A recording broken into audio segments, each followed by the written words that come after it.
Всем привет! У меня сегодня необычный заказ. Буду делать сундук для ведьмы. Попросили полностью отдаться творчеству, как бы, да. Ну и я уже со своей стороны буду думать, как там, что лучше сделать. Накорябал тут легкий набросок. Не знаю, что из этого получится, ребят, потому что чисто творческий проект. Смотрите, увидите результат. Так, изначально подготовил досочку. Это у меня будет основание. Сундук будет примерно сантиметров 70 в ширину, в глубину сантиметров 40 и высотой где-то сантиметров 45. Вот взял досочку 30-ку. Это у меня будет основание. Режем, пилим, фугуем. Отрезаю я ее примерно, если 70 хочу, ну 70 и отрежу. Идем на фугал, базуем плоскость, а потом в рейснус.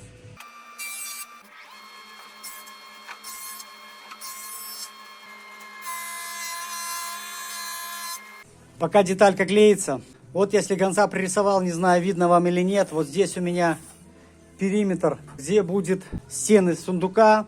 Края я подрежу, как мне больше нравится, так я примерно отрисовал.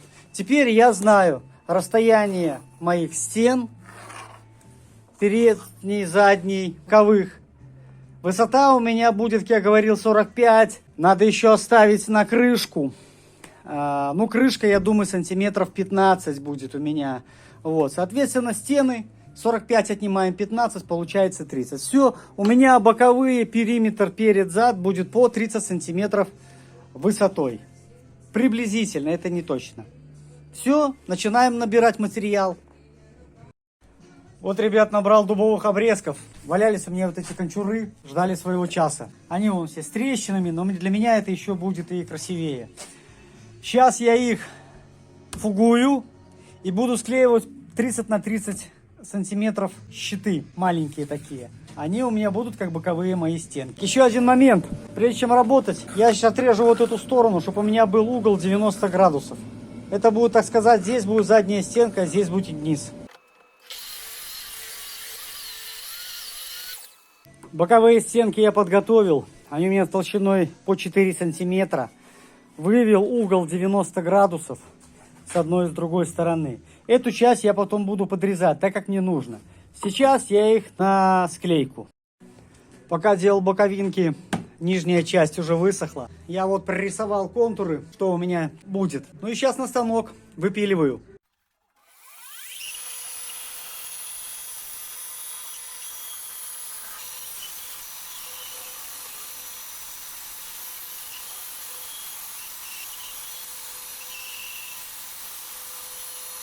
Нижняя часть готова. Сейчас мы ее немножко облагородим. И я буду расчерчивать. Берем, друзья, болгарку. И вот такой вот диск. Хватает в продаже их по дереву грубый. Сейчас начнем подравнивать кантики.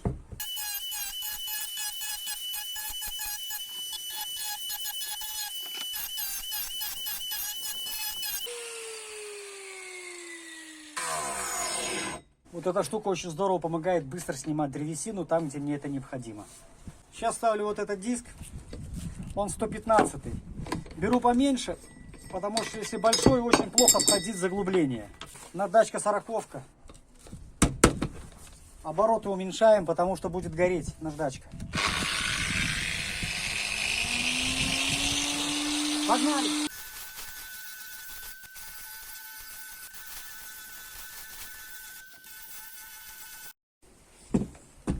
Эту сошлифовали.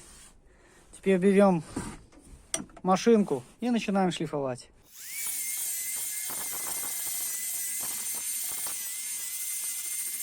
Основание мы сделали. Я люблю, чтобы было гладенько, как женщина. Пойдем дальше.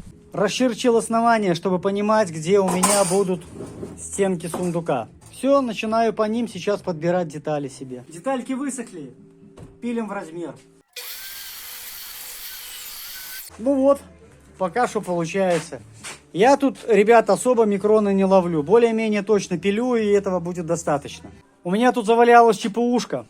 Теперь я вот эти детали несу на ЧПУ станок и буду вырезать. Прилажу я заготовку на дно нашего сундука и делаю себе пометочки. Это у меня будут места прилегания наших стенок. То есть все остальное я могу трогать, а вот эти места по 3 сантиметра с каждой стороны мне трогать нельзя. Ставлю угольник. Это просто для себя, чтобы удобнее было работать. Боковые стороны я уже вырезал. Вот у меня что получается. Ну, это моя такая задумочка. Сейчас буду обрабатывать. Теперь вот это несу на станок и буду еще вырезать переднюю часть. Ребят, что касаемо резьбы.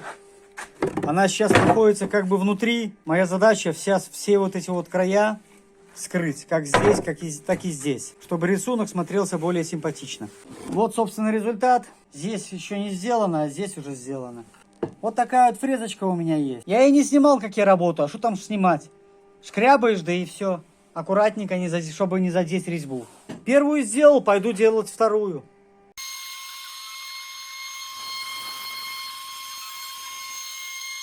Детальки нарезали, отшлифовали, все подготовили. Я их пока просто поставил. Сейчас я отрисую карандашиком внутри и буду скручивать на саморезы.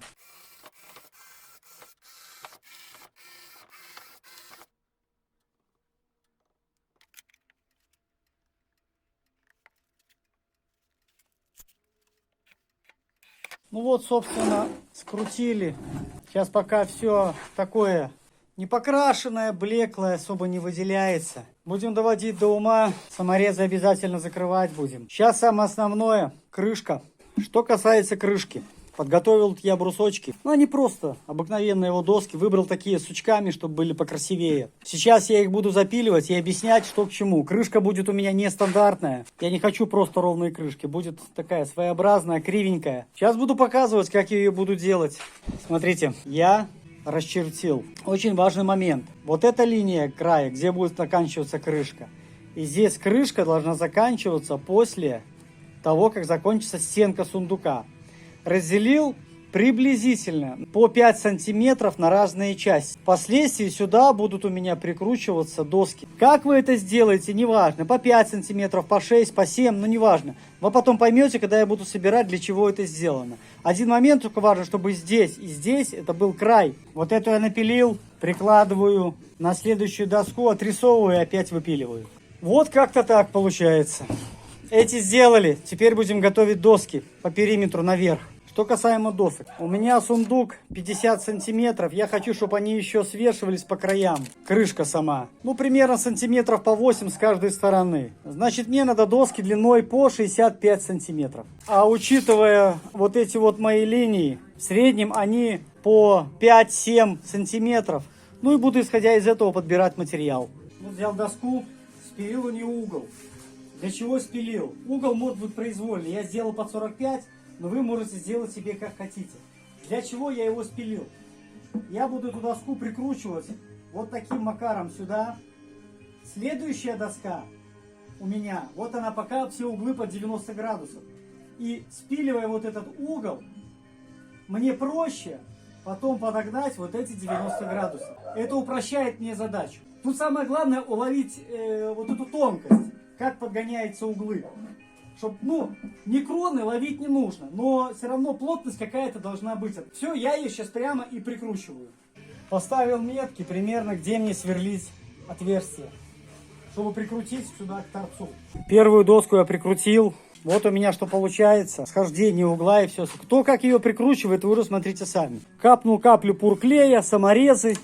И саморезы обязательно надо утапливать. Потом поймете для чего. Все, сейчас я кручу следующую доску. Прикладываю другую доску. Забыл сказать, я с двух сторон ее фуганул. Вверх не трогаю, это мне не нужно. И вот теперь я ее прикладываю по плоскости. Вот мне надо сейчас вот подровнять только вот этот вот уголочек. И здесь отрезать просто по прямой. Но возможно немножко и заверну угол. Вот я ее подвел на фугане. Тут щель присутствует, но это не важно. Ее никто никогда не увидит. Сейчас я отрезаю ее в длину. Отрезал. Эту сторону фуганул сразу, выровнял. И все, и сейчас ее буду прикручивать.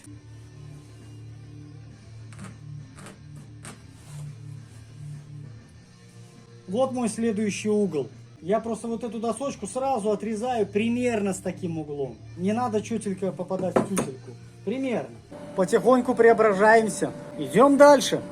Еще раз показываю. Приставили плотненько, подогнали. Любое что-нибудь с углом 90 градусов. Любое. Приложили к месту, где у нас будет заканчиваться доска. Приставили, отрисовали линию. Теперь я это грубо отпилю на пиле под таким наклоном, с запасом. А потом подгоню на фугане. Выставляем угол наклона параллельно стола. Точность микронная не нужна, просто попадите более-менее в эту плоскость. Крышкой я закончил. Вот в итоге что получилось. Щели есть, но, ребят, все это полная ерунда.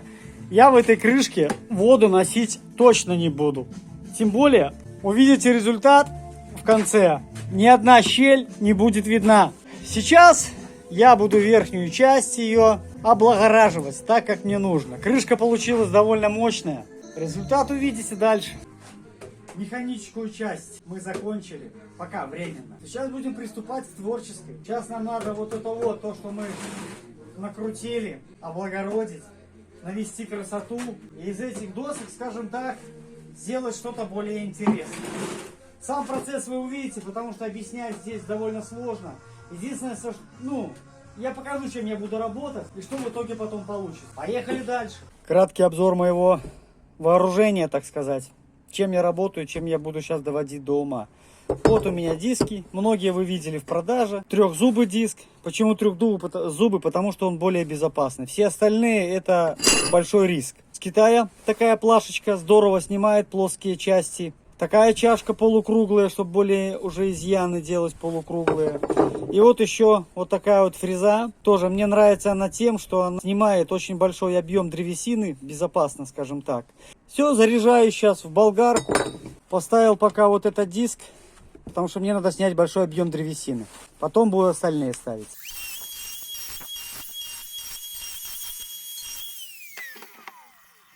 По-грубому убрали все граньки. Сейчас будем наводить красоту дальше.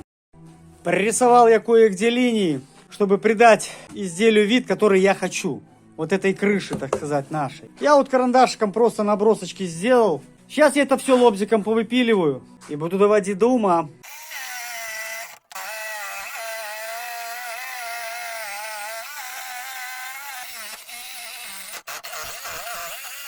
Вот, пока что у нас получается.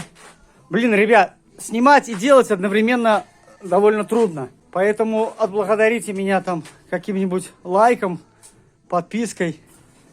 Все, погнали дальше. Вот эту диск я снимаю. Блин, не люблю я им работать, потому что у него очень острые опилки. Эти опилки очень сильно бьют по рукам, поэтому ну его в баню. Сейчас беру вот этот вот китаец. Я его, кстати, в работе только чуть-чуть использовал. Заодно и проверю его, как он у нас пашет.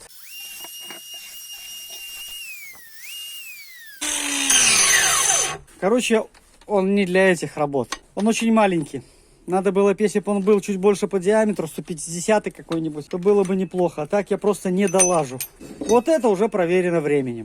Он у меня там, я купил самый грубый, чтобы чем быстрее снимал. Потому что там есть какие-то 120-е, так я это и наждачкой доведу до ума. Поехали!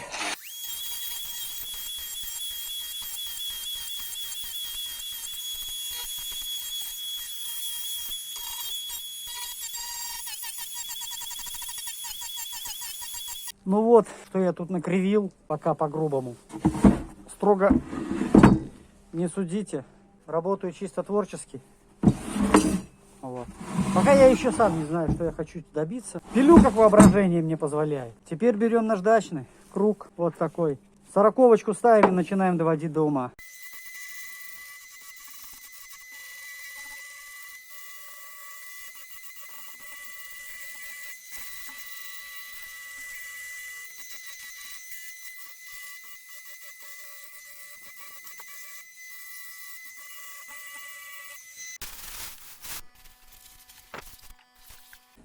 Так, отшлифовал, теперь беру щетку и начинаю брошировать.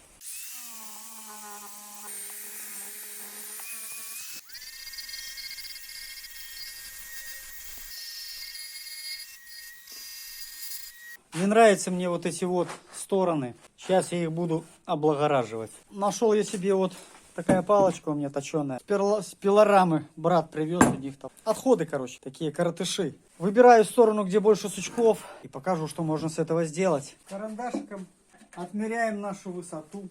Теперь на пилу. Выставили пилу по высоте. Вот она у меня ниже не опускается. Я уже отделил ее как бы наполовину вот этого бруса. Ставлю. Нормально.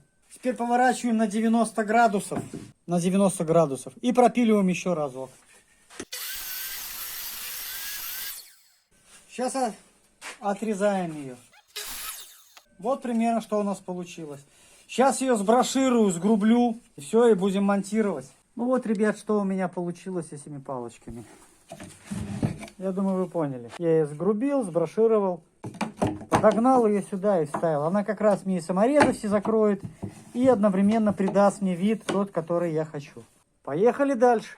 Пурклей и пистолет. А были гонька держала.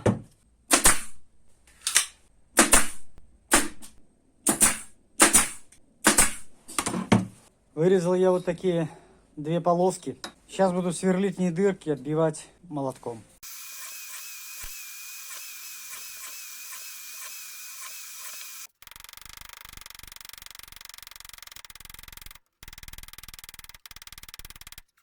Вот эффект, которого я добивался. Такой колючая получилась немножко она.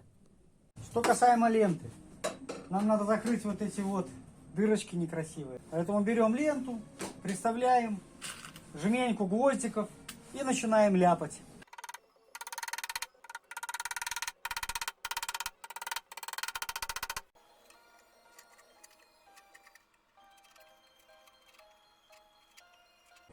Я думаю, поняли, что я делаю.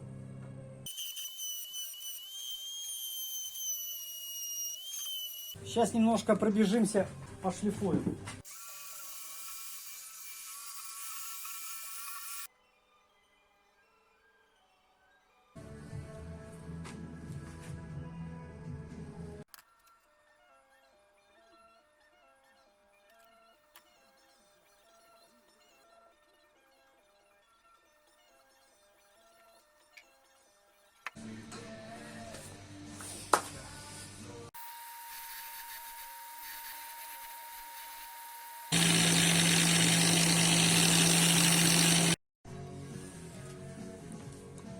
Короче, у меня практически заключительный этап.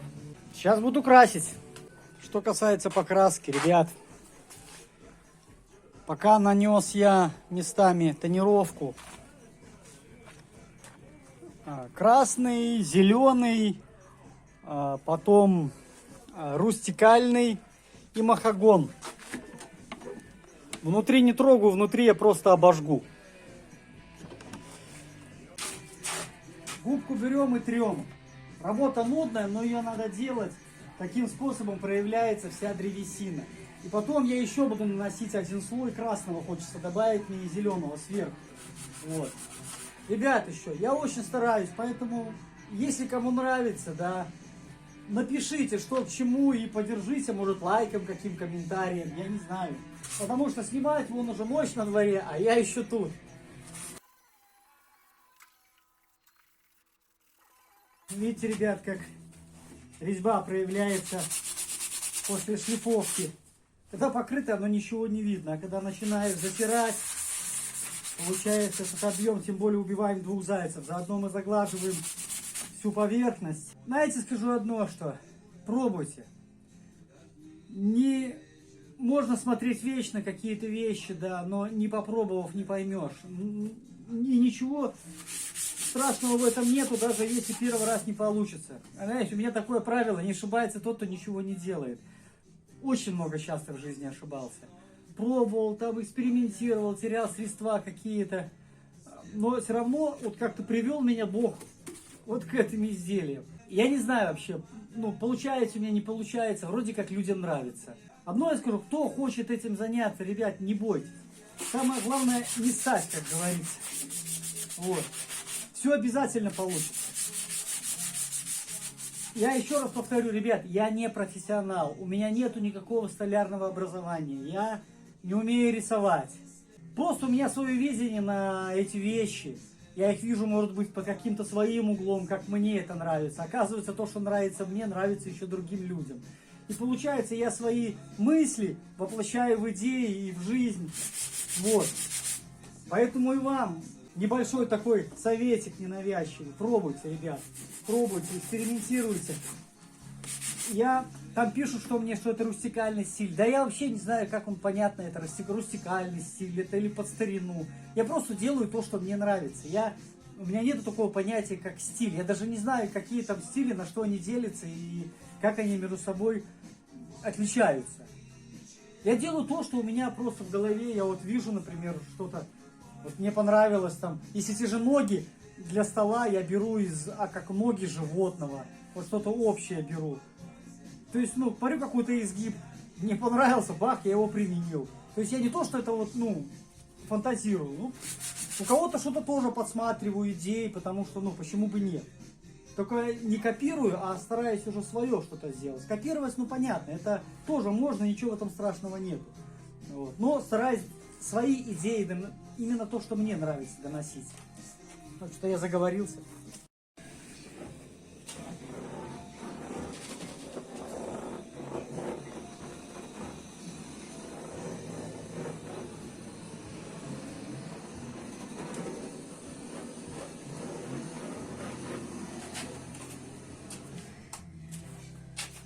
Если что, это я не заговариваю. Я таким способом опаливаю волосы на веревочках. А внутри я просто обжигаю.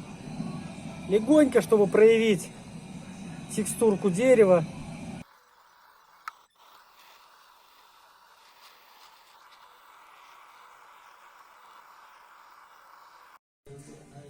Ну и финишные штрихи. Наношу патину. Нравится мне патина. Так это как баскову цветы, так мне патина. Вот смотрите, я не знаю, как есть она здесь. Но здесь плохо видно.